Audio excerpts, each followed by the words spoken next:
গোটা বাংলার মানুষ জানতে চাইছে কেন নওশাদ সিদ্দিকী শহীদ মিনার সমাবেশে উপস্থিত হননি, কেন, কি বলবেন?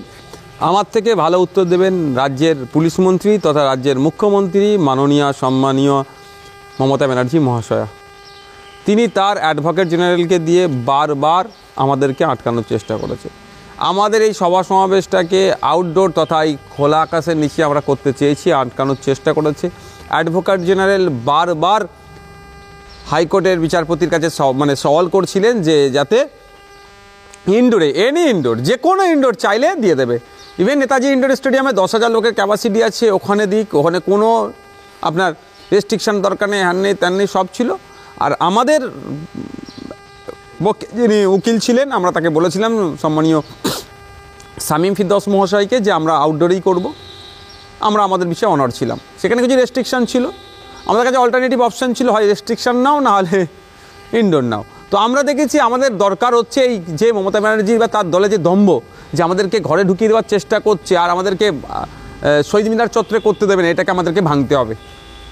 সেই জন্য আমরা সিঙ্গেল বেঞ্চে যেটা বলেছিল, সেই জন্য আমরা সেই মতো আমরা আউটডোরে করার বলেছি। ওখানে আমাদেরকে 2023 সালে যে হিংসা করেছিল, পুলিশ আমাদের উপরে মারলো, আমাদের উপরে আক্রমণ করলো, আমাকে 42 দিন মতো জেল খাটালো, আমাদের 80 জনকে মতো জেল খাটালো মিথ্যা মিথ্যা অপরাধে আমাদেরকে জেল খাটালো। সেই মামলা তুলে ধরে অ্যাডভোকেট জেনারেলের পক্ষ থেকে অর্থাৎ রাজ্যের পক্ষ থেকে কোর্টের কাছে প্রেয়ার করলো, নওশাদ সিদ্দিকীরা নাকি ইনডোর প্রোগ্রাম করলে হিংসা ছড়াবে না, আউটডোর করলে নাকি এরা হিংসা ছড়াবে। আমি কি নটোরিয়াস ক্রিমিনাল নাকি? আমার ক্রিমিনাল ব্যাকগ্রাউন্ড কি আছে? আমাকে যে কেসটা খাইয়েছে সেটা হচ্ছে সম্পূর্ণ রাজনৈতিক কেস। আমি যে পেশাদার খুনি হ্যান ত্যান যেগুলো, এগুলো তো কোনো ব্যাপার নয়। এটা শুধুমাত্র রাজনৈতিক কারণে আমাকে কেস খাইয়েছে। এবং শুধু শুনে রাখুন, বাংলার মানুষ শুনুক, যে আমার যখন বেল দিয়েছে কোনো বিনা শর্তে আমার বেল হয়েছে, এবং ওই বেলেও উল্লেখ করা আছে, বেলের যে কপি আছে উল্লেখ করা আছে, আমার বিরুদ্ধে কোনো ধরনের অভিযোগ কেউ কোর্টে প্রমাণ করতে পারেনি বলেই আমাকে বেলটা দিয়েছে। তারপরেও রাজ্য সরকার কৌশলে আমাকে আটকেছে। আমরা ডিভিশন বেঞ্চে পরের দিনে সকালে গিয়েছিলাম, কিন্তু ডিভিশন বেঞ্চ সেই দিনকে শোনেনি, মামলাটা আজকে রেখেছে অর্থাৎ বুধবারে। তো ব্যাপারটা হচ্ছে আমরা আমাদের লড়াই লড়ে নেবো, তো আইনকে তো মান্যতা দিতে হবে। আমরা আইনের দ্বারস্থ হয়েছিলাম, আইন আমাদেরকে আইনের মাধ্যমে, আমি ওখানে রাজ্য সরকার করতে দিচ্ছিল না, আমরা ওখানে করে দেখিয়ে দিয়েছি মমতা ব্যানার্জি সরকারকে যে কারো বাবাকালী জায়গা নয় কলকাতাটা, যেখানে করতে দেবো না ওখানে করতে দেবো না, পারবেন না। হ্যাঁ, কিছু মানুষকে আটকানোর চেষ্টা করেছেন, রেস্ট্রিকশান করেছেন, লিমিটেশন করেছেন, সবই আমরা মান্যতা দিয়েছি। কিন্তু আপনারা যেখানে আমাদেরকে করতে দেবেন না বলেছিলেন সেখানে করে দেখিয়ে দিয়েছি। এবং আমাদের রাজ্য সম্পাদক, আমি চেয়ারম্যান, আমাদের জেলার সভাপতি আব্দুল মালেক মোল্লা, আরও আমাদের রাজ্য কমিটির সদস্য আছেন সায়ন ভাই, অনেককে আটকেছে। তাও কী হয়েছে? প্রোগ্রাম হয়নি, সুপার সাকসেস হয়েছে প্রোগ্রাম। আর মানুষ দেখে নিয়েছে, যেখানে শুভেন্দু অধিকারী প্রতিনিয়ত মুসলিমদের সম্পর্কে যে ভড়কাওয়া ভাষণ দিচ্ছে, যে ভাষণে পশ্চিমবাংলার মধ্যে হিন্দু মুসলমানের মধ্যে মতনৈক্য একটা কোনো দুর্ঘটনা ঘটে যেতে পারে, তাদের ক্ষেত্রে এই ধরনের রেস্ট্রিকশন আমার হয়েছে বলে আমার জানা নাই। যদি জানা থাকে আপনারা বলতে পারেন। যে বিজেপির নেতারা সকাল সন্ধ্যে মুখ থেকে বিষ উগলাচ্ছে, যেই বিষে এই সাম্প্রদায়িক সম্প্রীতির বাংলাতে সাম্প্রদায়িক সম্প্রীতি ক্ষুণ্ণ হতে পারে, বাড়িতে অস্ত্র রাখার নিদান দিচ্ছে। আপনারা জানেন বেলডাঙ্গাতে কয়েকদিন আগেই পানির কানেকশন বা পানীয়কে কেন্দ্র করে এক যুবক কিন্তু অস্ত্র দিয়ে তার নিকটস্থ আত্মীয় 34 বছরের একজন মহিলাকে খুন করেছে।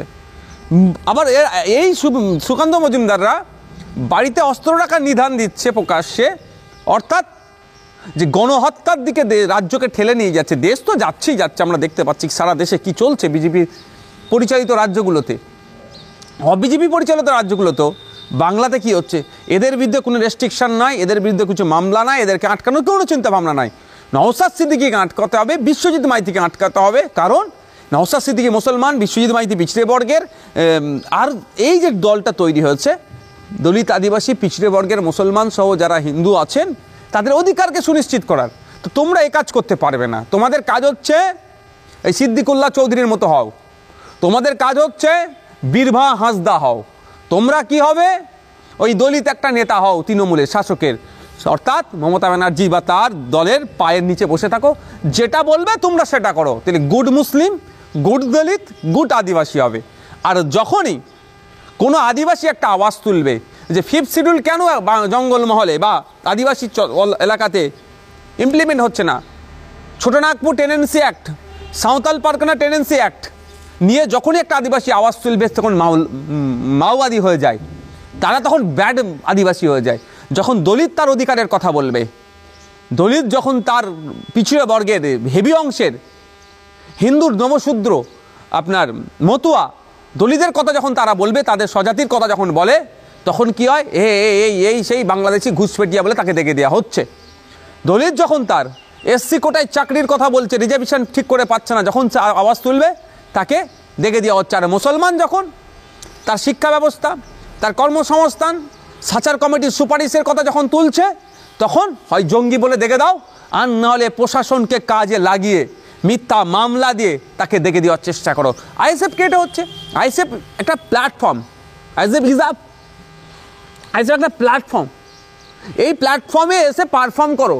আপনার মুসলিম আপনার অধিকারের কথা বলতে পারেন নির্দ্বিধায়, আপনি দলিত আপনার অধিকারের কথা বলতে পারেন, আপনি আদিবাসী আপনার অধিকারের কথা বলতে পারেন, আপনি বিভিন্ন যে সমস্ত লোধা সবর জাতির যাদের উপর অত্যাচার হচ্ছে তাদের অধিকারের কথা বলতে পারেন। এখানে কোনো টিউনিং করার জায়গা নাই।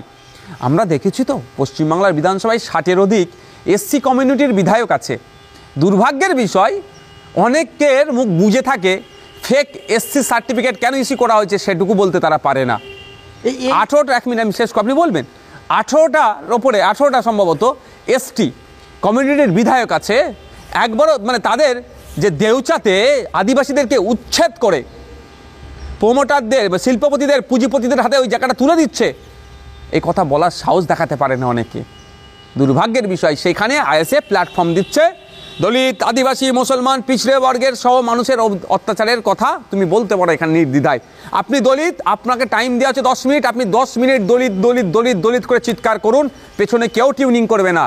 আপনি আদিবাসী, আপনাকে 10 মিনিট টাইম বরাদ্দ করা হয়েছে, আপনি 10 মিনিটে আদিবাসীর সমস্যা আদিবাসীর অভিযোগ তুলুন, আপনাকে পিছনে কেউ টিউনিং করবে না। আপনি মুসলমান, আপনাকে বলতে দেওয়া হচ্ছে মাদ্রাসা শিক্ষা নিয়ে, আপনি 10 মিনিট ধরে মাদ্রাসা শিক্ষা বা মুসলমানদের সাথে যে বঞ্চনা হচ্ছে, শিক্ষা, স্বাস্থ্য, কর্মসংস্থানের যে সমস্যা সেটা আপনি বলুন, পেছনে কেউ টিউনিং করবে না। অর্থাৎ আপনাকে এই মঞ্চ দেওয়া হয়েছে, এই মঞ্চ থেকে আপনি আপনার অধিকারের কথা বলবেন।